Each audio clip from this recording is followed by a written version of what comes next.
আমরা সবসময় আমাদের পারফেক্ট হওয়া রেসিপিগুলোই শেয়ার করি, কিন্তু আমরা কখনোই কি আমাদেরও যে মাঝে মাঝে দু একটা রেসিপি ভুল হয়ে যায় বিভিন্ন টিপস পুরোপুরি ফলো না করার জন্য সেই রেসিপিগুলোকে শেয়ার করি?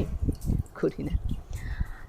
আজকে এমন একটা রেসিপি শেয়ার করব যেটা আমি আসলে মিষ্টি তো আগেও বানিয়েছি, মানে সেই ওভার কনফিডেন্স থেকে।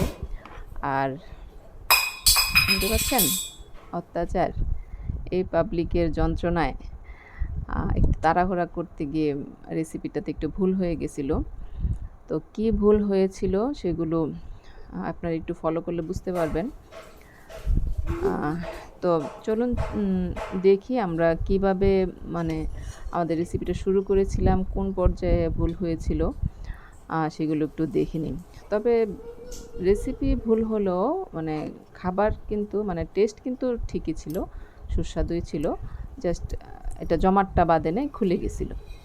তো দুধ নিয়ে নিয়েছিলাম, সরি দুধের ছানা নিয়ে নিয়েছিলাম।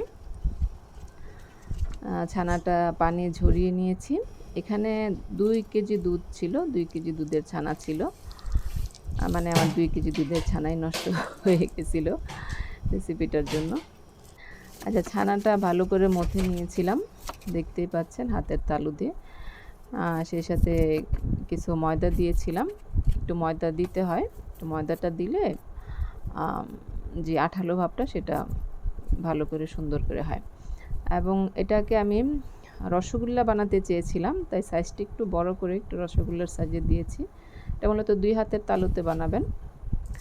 এরপর রসগোল্লা প্রথমত হালকা চিনির পাতলা চিনির শিরাতে দিতে হয়। আমি এখানে 1 কাপ চিনির সাথে 3 কাপ পানি দিয়েছিলাম এবং দিয়েছিলাম 2টা এলাচ, সুন্দর একটা পারফিউম হওয়ার জন্য।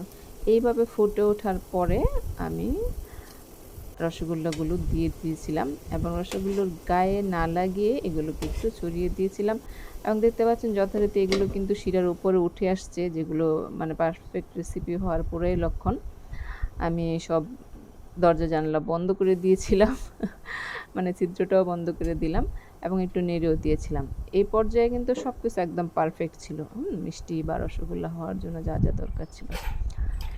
কিন্তু 10 মিনিট পরেই দেখলাম রসগোল্লাগুলো মানে ছেড়ে দিয়েছে, মানে এগুলো আর সেই সুন্দর সুন্দর যে রসগোল্লার সাইজ ওইটা আর নাই।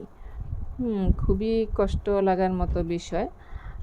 তারপর আমি রিয়ালাইজ করলাম যে আমার ভুলগুলো কী ছিল।